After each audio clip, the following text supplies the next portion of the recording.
We typically like to think we're not influenced by the messages of other people. But in reality, we are deeply affected by what we take in. You know it. It could be videos on YouTube, or friends' opinion, or a song we play on repeat over and over, lyrics in our head. The question is, are all messages good for us, or are all messages actually true? Specifically, in regards to the topics of God and how to live life, who has the right answers? Let's get Jesus' take on this idea from John chapter 14. Before Jesus called him, Peter was a guy who fished for a living. His life had changed dramatically after that call. Now, after leaving everything, Jesus was talking to him about going back to heaven and leaving the disciples.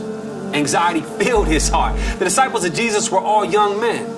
Although they grew up in a different time, they were swimming in messages and propaganda just like us today. Which way was right? I can imagine the question like, Jesus, why are you leaving us here alone in this confusing and crazy world? Or, I thought we were supposed to follow you and now you're leaving us? I would have responded just like Thomas, Lord, what are you talking about?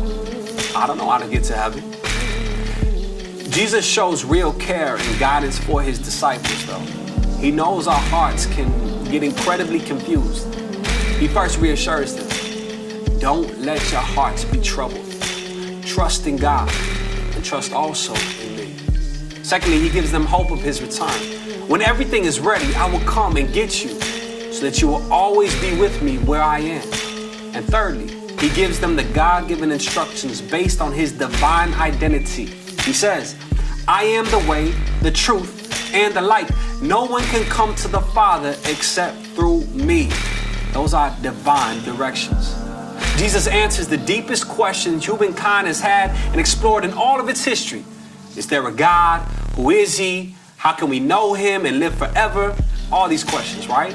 Like a troubled young man or woman in a dark room, hearing a million different voices and not knowing who to believe or what to follow, Jesus boldly claims that he is the only true way to know and be with God forever. Trust in him and don't go on living with a confused and troubled heart. Jesus came to not only point us to the way, he says, I am the way. Believe in me and I got you for this life, for all eternity.